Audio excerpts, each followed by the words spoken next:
Hi there, and welcome to Faith in 5, where we believe you can build your faith in 5 minutes. I'm your host, Reggie Wilson, and I'm back with another exciting episode.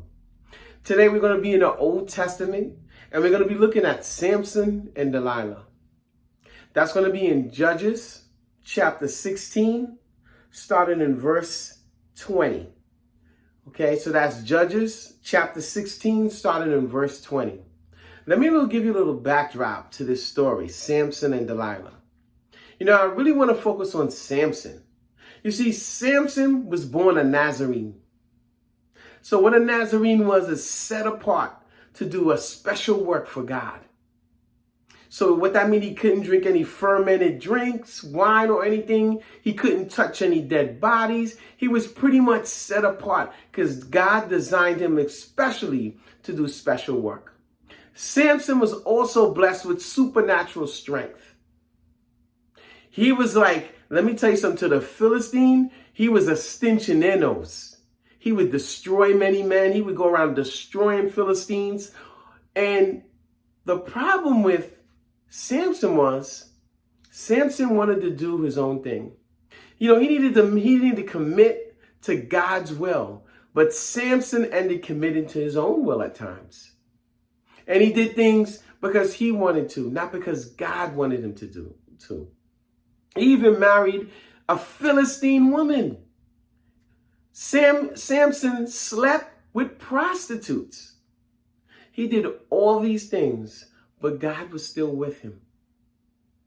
You see, Samson was a man that God really wanted to use. He was set apart for special work, to help protect, to help be a shield bearer, to help be a protector for those Israelites. So we're going to go into the story and talk about it. But he met a woman named Delilah. And it said he fell in love with Delilah. You see, he wanted to do his own will. Another foreign woman, another woman he was with. And the Philistine used this woman to find out where his strength came from. So she would prod him every day, I think maybe 4 to even 5 times. Ask him, Samson, where's your strength come from? Samson, where's your strength came from? Until he finally let it all hang out and told her everything. Because he wanted to please her over pleasing God. Because he wanted what he wanted.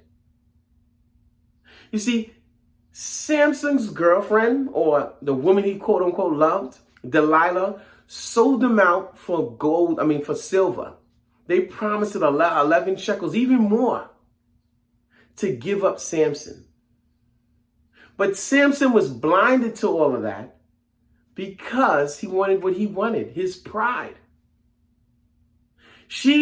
Every time she went to Samson and asked him where your special powers came from, Samson at first lied to her all those times.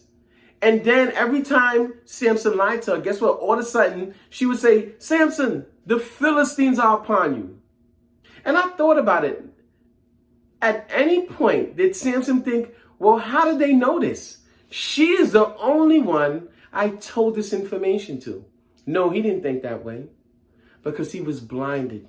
His pride and obsession for sin and for woman and what he wanted totally blinded him. But let me go to the story. So this is in Judges 16, starting in verse 20. This is her after she betrays Samson totally. She said in verse 20, then she called Samson, the Philistines are upon you. This is after she explained to the Philistines that if you cut off all his hair, because he never cut off his hair, his power would leave him. It said he awoke from his sleep, and though I'll go out as before and shake myself free, but he did not know that the Lord had left him. Then the Philistines seized him, gouged out his eyes, and took him down to Gaza. Binding him with bronze shackles, they set him to the grinding grain in the prison. But the hair of his head began to grow again after it had been shaved. So here it is. Here's the consequences. Samson's power left him that God gave him because he gives this foreign woman information about where his power and strength came from. He said, I never shaved my head. Right? Because as a Nazarene, he was set it apart. And that was one of the things he was not supposed to do.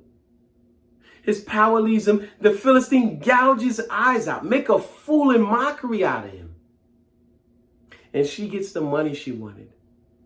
All because Samson wanted what he wanted. We know the end of the story. Ultimately, everything's okay as he calls upon God and God gives him strength one more time. And he's able to destroy a whole bunch of Philistines with him as he dies.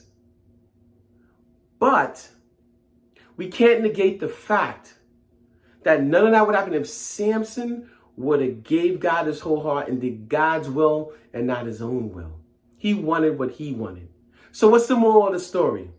I want you to think about today. Are you giving God your heart? Everything inside of you. Are you giving God your heart? Because wherever we're not, guess what? There's a Delilah around. That the Delilah could come in different shapes. It could come in people. It could come in things. Whatever it is, what you want will supersede what God wants. And if that does happen, just remember the story of Samson. Remember how it turned out for him when he was blinded by his own wants and needs. Let's remember to put God first and do God's will. Guys, I thank you for joining me today. I hope you enjoyed today's Faith in 5. If you like what you heard, please like and subscribe, and see you next time on Faith in 5.